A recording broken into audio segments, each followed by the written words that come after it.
हाय पोकीज, welcome to our brand new channel जिसका नाम है जेन्यून बंदा और इस जेन्यून बंदे का नाम है पार्थ। आज के स्टोरी टाइम का टॉपिक है how I met the Prajakta Mali, not Prajakta Poli. Prajakta Mali she is a Marathi actor. उन्होंने मराठी टेलीविजन के one of the most popular show Julun Yeti रेशीम गाठ में लीड हीरोइन का रोल किया है और कई सारे फिल्म, कई सारे वेब शोज में हमें प्राजक्ता दिखी है। इंस्टाग्राम पर उन्हें 2 मिलियन से ज़्यादा फॉलोअर्स है और आज के वीडियो में हम बात करने वाले हैं कि मैं पहली बार उनसे एक स्पेशल ओकेजन पर मिला था। एक्चुअली नॉट पहली बार, एक ही बार मिला हूँ अब तक, पर आई एम श्योर मैं मैनिफेस्ट करता हूँ कि बहुत जल्द मैं किसी न किसी काम की वजह से उनसे मिलूँगा। मैंने अपनी ज़िंदगी में सबसे पहली फिल्म में चाइल्ड आर्टिस्ट का रोल किया था। इट्स नॉट इवन मतलब कोई इंडिविजुअल सीन नहीं था। क्राउड में एक स्कूल था और स्कूल में चाइल्ड आर्टिस्ट का रोल मैंने किया था। मैं कैसे उनसे मिला और वो एक्सपीरियंस कैसा था उस बात पर हम आएंगे, पर उससे पहले मुझे डिस्कस करना है कि मैं उस पड़ाव तक कैसे पहुंचा। माय नेम इज पार्थ और मैं बात कर रहा हूँ अराउंड 2012 दिसंबर की और मेरा बर्थडे आता है 8 दिसंबर को। और 8 दिसंबर के बाद शायद मुझे पता चला कि मुझे एक फिल्म की शूट के लिए पहली बार जाना है। और मैं अपने बारे में थोड़ा सा बताऊँ तो मैं वेद एक्टिंग एकेडमी का स्टूडेंट था। तब शायद 10-11 साल का हूँगा तब। और तब तक ना शायद उस एक्टिंग एकेडमी में 1-2 साल हो गए मुझे और हम स्टेज प्ले करते थे। और it's not a very big kind of events, मतलब साल में 2-3 बार अलग अलग जगह पर बच्चों के प्ले बिठाकर हम पेश करते थे। और मैंने बस प्लेस में काम किया है और कुछ सेलिब्रिटी या बड़े बड़े आदमी आए हैं हमारे प्लेस देखने के लिए, पर मैक्सिमम ऑडियंस हमारे पेरेंट्स, हमारे फैमिली, फ्रेंड्स जो भी थे उनके आसपास के लोग ही हमारे ऑडियंस थे। तो तब तक ना स्टेज पर काम कर लेता था, 4-5 डायलॉग हो जा। छोटा था मैं, छोटे बच्चे से एक्टिंग की कुछ इतनी बड़ी एक्सपेक्टेशन नहीं होती, स्टेज तक काम किया था मैंने। पर इस फिल्म की ऑडिशन के लिए सबसे पहले हमें बुलाया गया था और उससे पहले भी मैंने एक ऑडिशन दी थी, मुझे याद है, लेकिन वो ऑडिशन वर्कआउट नहीं हुई थी। लाइक मैं सिलेक्ट नहीं हुआ था क्या, आई कांट रिमेम्बर, बट वो ऑडिशन किसी क्राइम शो की थी, मे बी हिंदी और Marathi, crime petrol something like that. लेकिन वो ऑडिशन वर्कआउट नहीं हुई थी और हमारे जो गार्डियन थे या फिर डायरेक्टर जो भी थे हमसे सीनियर, उन्होंने हमें बहुत अच्छी तरीके से ट्रेन किया था। आज भी हमारे एकेडमी के बहुत से बच्चे बहुत बहुत बड़े शोज़ में, स्पेशली मराठी शोज़, ड्रामा और फिल्म्स में काम करते हैं। सिलेक्ट हुआ था मैं तब और यह दिसंबर की बात थी जब हम सिलेक्ट हुए और हमें पता चला कि 1-2-4 दिन बाद हमें फिल्म शूट करने जाना है। और उस फिल्म का नाम था खो खो। ये एक मराठी फिल्म है और लेजेंडरी बॉलीवुड, मराठी और इंडियन सिंगर उषा उत्थप जी ने इस फिल्म का टाइटल ट्रैक गाया है। आपको वो यूट्यूब पर मिल जाएगा। और इस फिल्म में बहुत बड़े और बहुत लेजेंडरी एक्टर्स थे, स्पेशली मराठी के। एक तो लीड कैरेक्टर प्ले कर रहे थे T Bharat Jadhav. He is the one of the finest actor in Marathi. I can't explain you guys, he is the top. मुझे उन्हें बॉलीवुड या टॉलीवुड में से किसी के साथ कंपेयर भी नहीं करना। He is master. और साथ ही साथ उस फिल्म में सिद्धार्थ यादव थे, जिनके साथ मेरे एक फ़ोटो भी है जिसमें मैं बहुत गंदा दिख रहा हूँ। आज भी बहुत अच्छा नहीं दिखता, पर उस फ़ोटो में और भी गंदा दिख रहा हूँ। तभी मैं फ़ोटो दिखाऊंगा आपको कि आपको लगेगा सच है मेरी पूरी कहानी। और उस फिल्म में प्राजक्ता माली एक न्यू कमर एक्टर थी।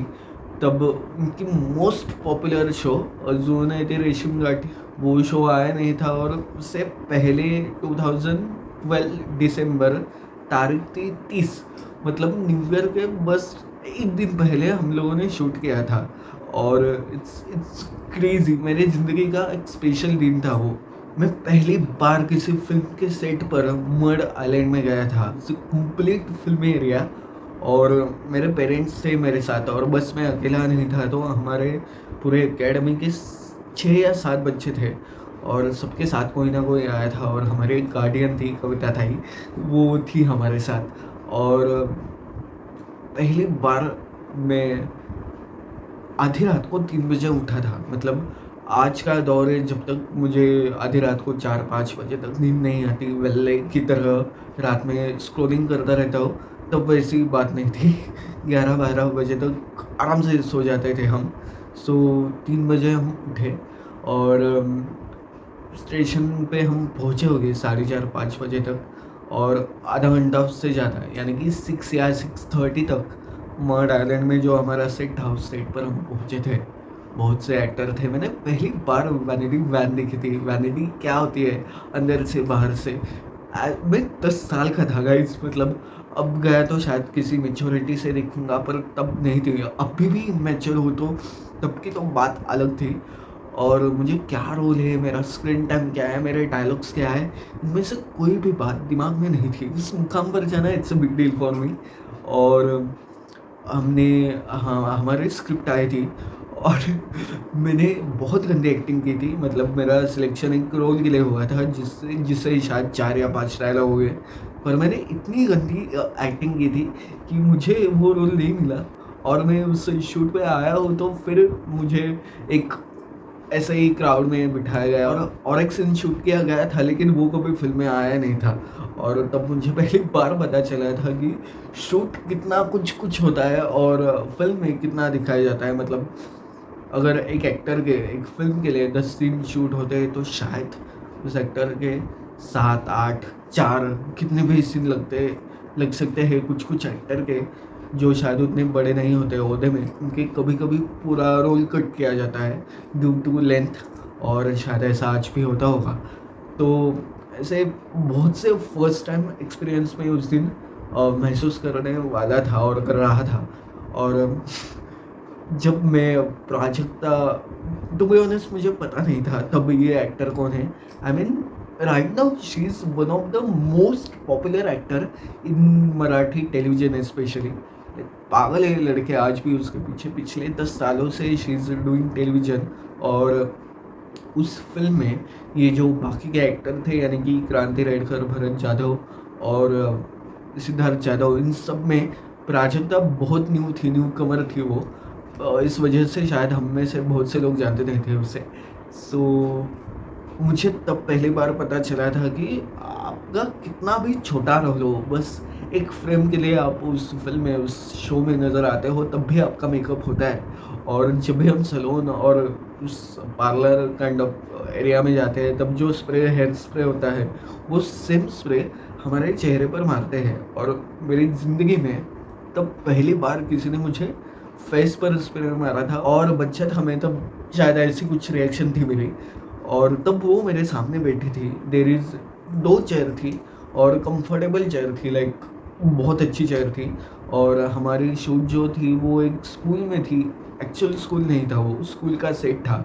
और उस स्कूल के सेट के एक रूम में एक चेयर पर बैठे हुए वो मेकअप कर रही थी।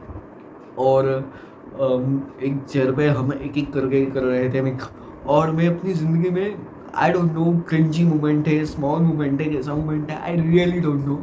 She don't even remember me, ये पता है मुझे, पर मुझे वो मोमेंट हमेशा रिमेंबर रहेगा। सो वो स्प्रे मेरे चेहरे पर आने के बाद वो हँसने लगे। और जो भी मराठी ऑडियंस है जो महाराष्ट्र के हास्य जत्रा देखते हैं, she is anchor of that show, similar to Kapil Sharma. और उस शो में वो जैसा हँसती है, वो वैसा सेम डिट्टो हँसी। और ये 12 साल पहले की बात है। और वो हँसी और उसने तब मराठी में बोला की तो बघ कसं करतोय आणि ती हसली. मतलब बहुत हसी वो. आणि it's very small moment but तभी I always remember till I death, जब तक मैं ज़िंदा हूँ तब तक. और मैं ना इस वीडियो में मैनिफेस्ट करना चाहता हूँ कि मैं फिर एक बार उनसे मिलूँ और उन्हें मुझे ये मोमेंट बताना है. आई डोंट नो व्हाई, पर वो मेरी ज़िंदगी में पहले एक्टर थी. मतलब ना मैं बहुत एक्टर से किसी इवेंट्स में मैं बहुत क्रिएटर से मिला हूँ एज़ अ फ़ैन, बहुत अलग-अलग तरीके से. पर जस्ट मिलना, जस्ट देखना, जस्ट किसी इवेंट में होना, जस्ट किसी इवेंट में किसे मैनेज करना, ये अलग बात होती है. और जिस तरह वो एज़ अ एक्टर वहाँ थी, उसी तरह एज़ अ एक्टर मैं भी वहाँ था. हम सेम लेवल पे थे. ये बात मेरे लिए बहुत स्पेशल तब भी थी, अब भी थी और हमेशा रहेगी. और ये इंसिडेंस तो वो कैसा था क्यूट सा एकदम. और मुझे उनके बारे में, प्राजक्ता के बारे में एक बात मेंशन करनी थी. और वो मेरा पहला दिन था तो मैंने बहुत कुछ सीखा, बहुत कुछ. शायद ज़िंदगी में 1-2 साल में जितना नहीं सीखा होगा उतना एक दिन में सीखा था. नॉट अबाउट एक्टिंग और फ़िल्म कैसी बनती है, वो तो था ही, लेकिन एक ज़िंदगी में एक बहुत बड़ी सीख मिली थी उस दिन. उनका और मेरा मेकअप हो रहा था अराउंड 8 और 8:30 और हम सबका मेकअप ना बस 5-10 मिनट में हो गया था. लेकिन वो उस फ़िल्म की मोस्ट मतलब लीड कैरेक्टर थी टू बी ऑनेस्ट.